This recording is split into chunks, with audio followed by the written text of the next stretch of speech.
So today we're gonna see how at Floramama here we make hundreds of bouquets per week. I'll narrow down a little bit the process for it to be accessible for anyone that would be wanting to make a bouquet. So at home or on a farm, everything works with this method. So first of all, as you see, I have all my flowers that are already ready. They're processed. They've been the leaves on the bottom end of the stems have been taken off. So each stem is ready to be taken and put in the bouquet.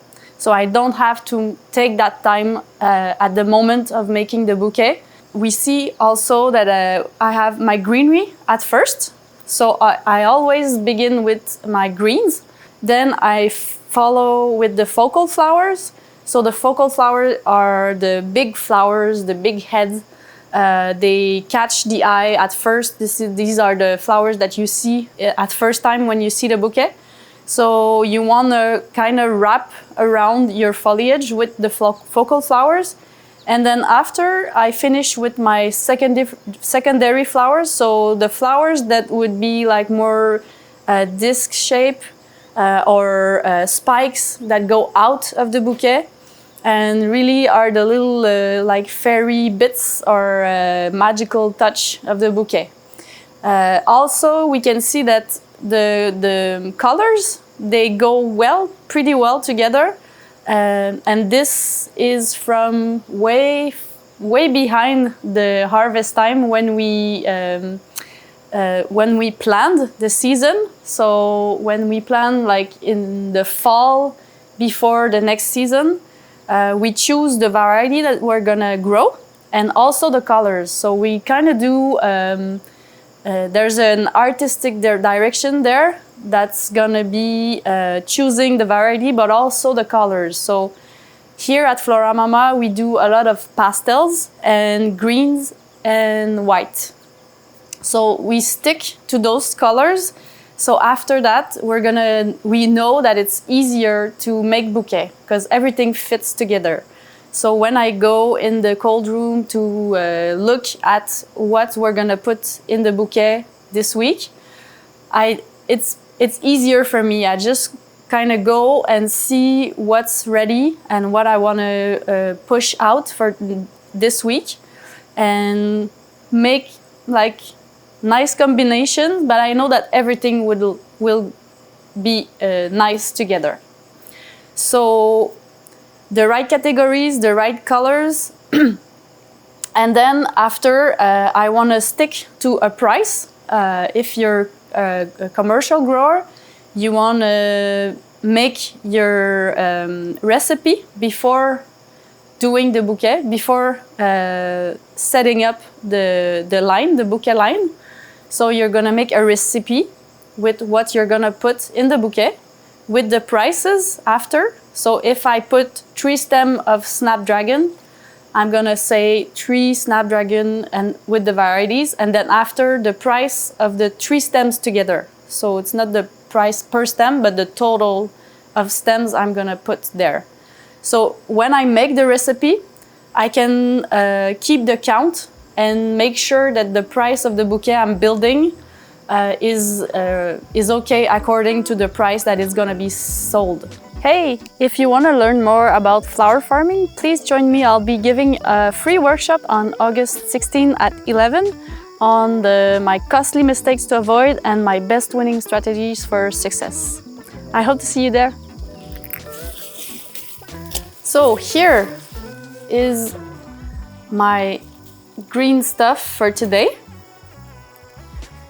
And first thing is that I hold my stems pretty much at the center of it.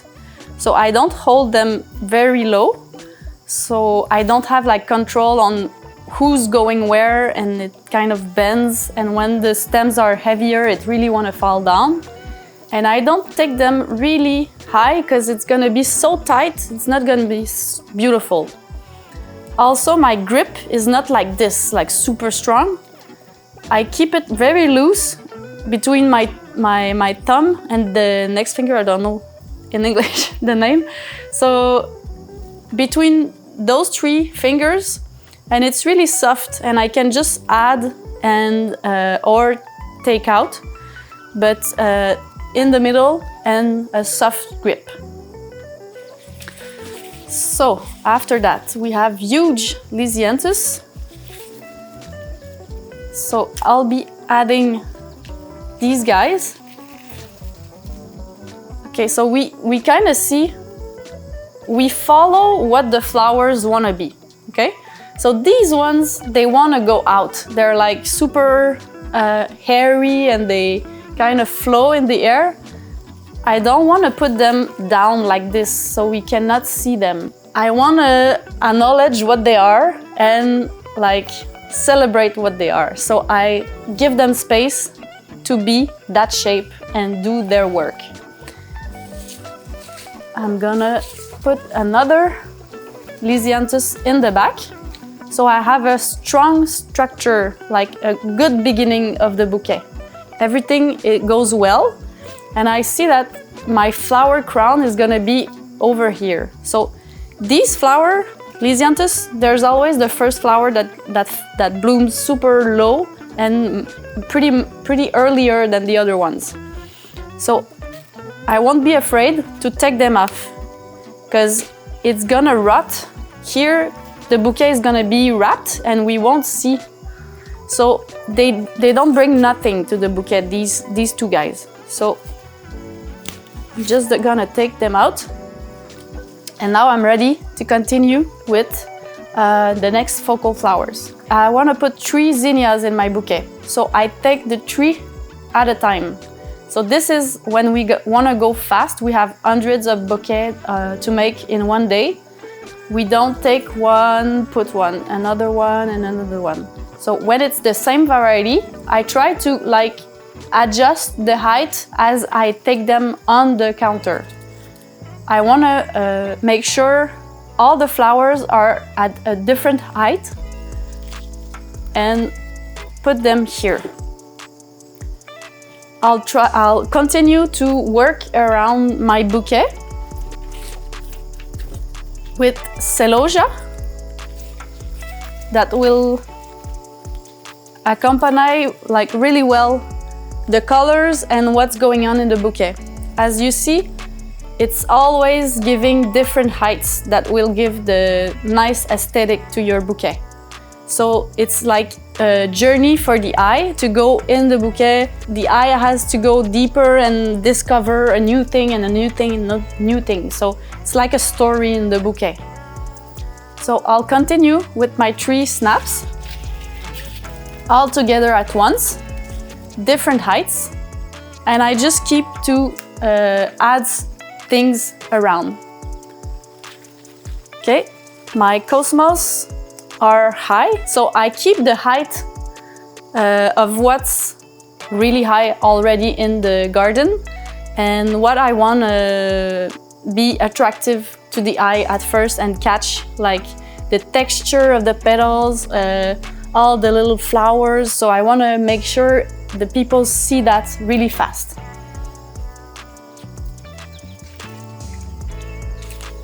So I'm trying to keep the elements that are looking similar together. So we see that on this side we have kind of the spikes that go out, and here more like the disc flowers. This is a personal choice. You can go around and place them all around, but I prefer like to put moments of flowers in the bouquet. So here is the zinnia moment, here is the cosmos moment. So in the nature they kind of grow together like in clumps of things, and I really try to follow what nature does. So I find that it's easier to and faster to make the bouquet, but also it's more it's a good aesthetic and it works well to build the bouquet. And then lastly, my didiscus. Sometimes it's not easy to take them. Again, so when I place the flowers, I make sure that the stems will kind of be at the same height. So I focus here, but I also just take a look real quick when I place the flower to be sure that it's not like there's not a stem finishing at my thumb. So this stem will not be in water for sure. You have to keep in mind that there's like maybe 1.5 inches, 2 inches of water in the bucket. So all the stems has to be at the same height, pretty much. We're gonna recut, but it has to make sense. Okay, and I will be putting my last thing behind. So this would be the bouquet, and I see that everything goes really well together. I just pulled a little bit my foxglove to be able to get a little bit more stem length on the bottom.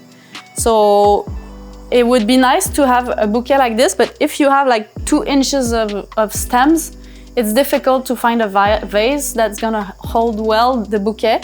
So you wanna try to have the longest stem as possible when you're making a bouquet. So this would be it. Now I'm gonna change the way I hold my bouquet with the other hand. And I have this cutter here that's really helpful. That cuts everything at once. So everything is at the same height. I will make sure I see all the stems here. I didn't forget one stem that's higher. If I do, I will pull it to be sure that it's at the same height as the other to be able to drink water. So for the packaging, we like to use like silk paper and then craft paper. And before that, I forgot, you have to tie it. So with an elastic, we go around and we'll be wrapping all the stems together so it holds well, like this. After that, we will go on the craft paper sheet.